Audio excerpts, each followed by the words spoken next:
Hello viewers, आप सभी का स्वागत है Gurukul astrology science YouTube channel पर। मैं साक्षी सिंघल, पारुल सिंघल जी के साथ, और आज हमारे साथ आचार्य रुकेश मीरा जी भी हैं। हम कुछ इम्पोर्टेंट टॉपिक्स पे डिस्कशन करेंगे।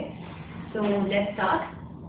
सबसे पहले तो सर आप हमें ये बताएं कि स्टोन के बारे में बहुत जैसे बातें चलती हैं, सेमी प्रेशियस स्टोन होते हैं, तो उन्हें किस तरीके से पहनना चाहिए, कैसे उन्हें यूज करना चाहिए, आप इस बारे में हमें कुछ बताएं। गुरुकुल के यूट्यूब चैनल में सभी नवीन दर्शकों का हार्दिक स्वागत है। और साक्षी जी ने बहुत अच्छा प्रश्न पूछा है आज स्टोन के बारे में। हम आज देखते हैं सभी ने स्टोन धारण किए हुए हैं और स्टोन हमारा एक रेमेडियल टूल यूज किया जाता है। किसी भी प्लैनेट के लिए हमें कुछ प्रॉब्लम है या किसी प्लैनेट को हमें अब करना है, किसी प्लैनेट के अच्छे रिजल्ट लेने हैं, तो हमें रत्न धारण करने पड़ते हैं। लेकिन बहुत लोगों को एक प्रॉब्लम है, उन्हें मालूम नहीं कि कौन सा स्टोन उनको धारण करना चाहिए। अब देखिए, हमारी कुंडली में 12 भाव होते हैं, 9 राशियां होती हैं, हमारे 9 नवग्रह बनते हैं, उन्हीं के हमारे स्टोन होते हैं। तो क्या एक स्टोन हमारे लाइफ के सभी इवेंट्स को फुलफिल कर देगा? ये पॉसिबल नहीं।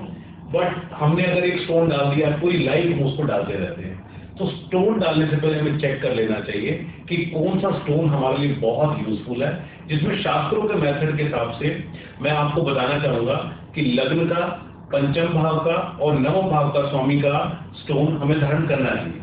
लेकिन इसके साथ जो नई स्ट्रेटेजी है आज की डेट में, या नई जो हमारी रिसर्चेज हुई है, हमने देखा है कि नक्षत्र को हम यहाँ पर स्किप करते हैं।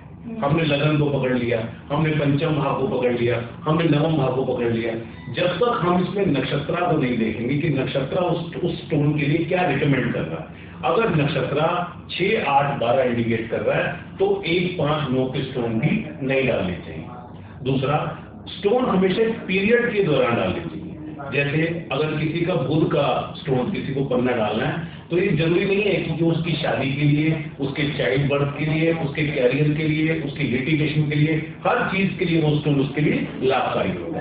तो हर इवेंट के लिए हर समय डिफरेंट स्टोन हम अपनी कुंडली के हिसाब से डाल सकते हैं।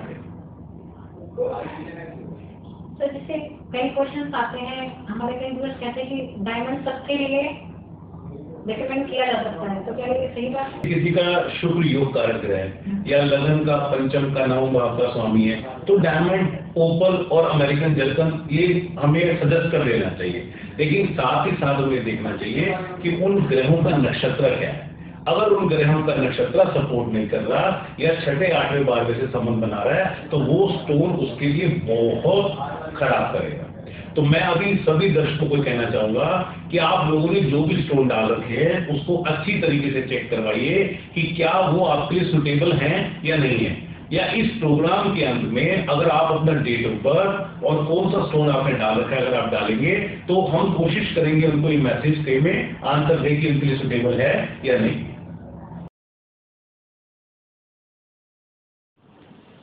Hello viewers, Gurukul astrology science से आप सभी का स्वागत है। अगर आप ज्योतिष में रुचि रखते हैं, उसे सीखना चाहते हैं, उसे जानना चाहते हैं, तो हमारे यूट्यूब चैनल पे नीचे लिखे नंबर पे संपर्क करें।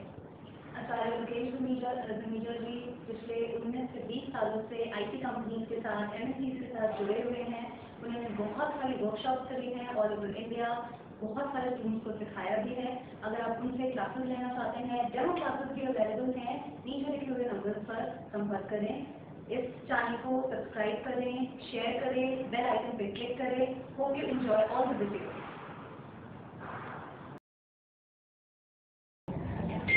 सर, इवेंट प्लानिंग के बारे में जैसे सब कहते हैं, आपने जैसे इवेंट प्लानिंग के बारे में पढ़ाया है, आपकी वर्कशॉप भी बहुत होती हैं, एंड आपने इसको बहुत फेमस करा है इस चीज़ को, इवेंट प्लानिंग के बारे में। तो सर उसके बारे में आप हमें कुछ बताएं। इवेंट प्लानिंग, पहले तो वहाँ पे नाम सुना, नाम ही बड़ा अच्छा है ना। हाँ जी। देखिए, प्रिडिक्टिव एस्ट्रोलॉजी टेक्नोलॉजी में नाड़ी नक्षत्र ज्योतिष जो पूरा प्रिडिक्शन के लिए यूज किया जाता है, हमने उसके अंदर इवेंट प्लानिंग टेक्निक को अपनाया है। देखो, इवेंट प्लानिंग टेक्निक एक्चुअली में कुछ भी नहीं। पहले क्या होता था, जब शादी होती थी तो अगर किसी की कुंडली में योग दिखता है कि 2 शादी के योग है, और ये कोई भी ज्योतिष या हमारा एस्ट्रोलॉजर इसको चेक कर सकते, तो वो क्या करते थे, कुंभ विवाह करा देते थे। वो क्या करते थे, गठ तुलसी विवाह करा देते थे। यानी कि वो क्या करते थे, एक शादी का सत्यानाश करते थे। एक शादी को तोड़ देते। मैं बिल्कुल साधारण शब्दों में दर्शकों आपको बताऊंगा कि वो एक शादी को तोड़वा देते थे। या अगर आप देखो राजस्थान या पंजाब या हमारे गांव की परंपरा में जब शादी होती है तो शादी में क्या होता है, आज भी पुरानी औरतें पर्दा करके ना कुछ गाली गलौज दे देती हैं, झगड़ा कर देती हैं, कहती जो भी प्रॉब्लम है पहले निपट जाए। ये ऐसा होता है, आपने देखा होगा। हाँ बिल्कुल बिल्कुल बिल्कुल। तो ये क्या है एक्चुअली में, ये क्या है कि शादी के दौरान या शादी के बीच में कोई विपदा आए तो वो पहले से ही टल जाए। हमने इसी शास्त्र के मेथड को लेके एक टेक्निक डेवलप करी। हमने देखा कि हमारे एस्ट्रोलॉजी कॉम्बिनेशन के अंदर सबसे पहले योग किस चीज का है। मतलब एक बच्चा हमें लग रहा है पढ़ाई में फेल होने वाला, उसका योग अच्छा नहीं आ रहा, तो क्यों ना उस बच्चे को हम किसी और परीक्षा में फेल करें।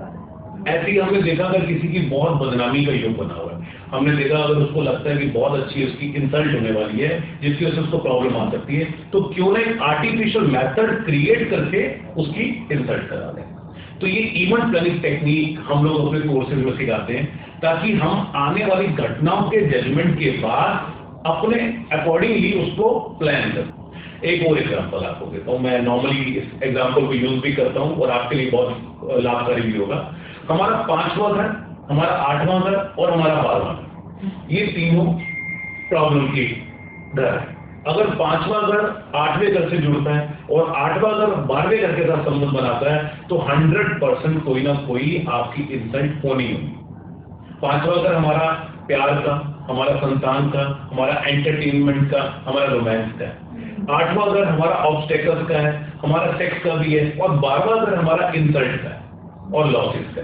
तो स्कैंडलस लव इंडिकेट करता है। अगर लव नहीं है तो कोई ना कोई स्कैंडलस इवेंट इंडिकेट करता है। तो अब हमें क्या करना चाहिए, अगर किसी की कुंडली में अगर ये कॉम्बिनेशन नजर आ रहा है जिसमें 5, 8, 12 में दिख रहा है, तो हम क्या करें, या तो उसको छोड़ दें कि अपना इंसल्ट करा लो, या हम आर्टिफिशियल एक कुछ चीज ऐसी क्रिएट करा दें। तो हम क्या करते हैं, एक एग्जाम्पल भी आपको देता हूँ। सपोज किसी का 5, 8, 12 आपको ट्रीट कर रहा है, हम उसको कहते हैं बहुत अच्छे मॉल में या बहुत अच्छे किसी शॉपिंग कॉम्प्लेक्स के अंदर ब्रांडेड सामान लेने के लिए जाओ। आप परचेजिंग, आप शॉपिंग करो, आप देखो, उसको ट्राई करो, यूज करो, लेकिन खरीदना नहीं, ताकि आपको वहां पर लगे, दुकानदारों को लगे कि आप उस सामान को खरीदे जा रहे हो। और ये एक्सरसाइज हम 3 दिन 4 दिन रिपीट कराते हैं। 4 दिन बाद या 3 दिन बाद क्या लगेगा, शॉपकीपर या उसका ओनर क्या करेगा, सीसीटीवी में फुटेज को चेक करेगा, कहीं एक चोर तो नहीं आ गया, या इंसल्ट करने की कोशिश करेगा। तो वो इंसल्ट हमने एक आर्टिफिशियल पैरामीटर पे करा दिया और 5, 8, 12 की एक काट करा दी। बट हर जगह मित्रों ये अप्लाई नहीं होगा, कुंडली का प्रॉपर गहन अध्ययन करने के बाद ही उपाय दिया जाता है।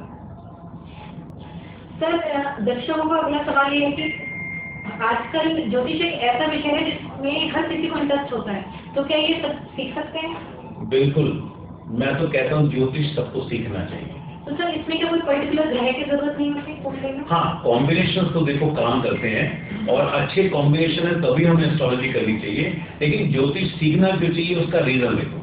हम एक छोटा सा, चलिए आपसे पूछता हूँ, एक मोबाइल फोन परचेज करना है तो क्या उसका सर्वे करते हो आप, कौन सा लेना, कि कौन सा ब्रांड है, आप भी सर्वे करते हो, इसकी कॉन्फ़िगरेशन क्या है, इसका ये क्या है।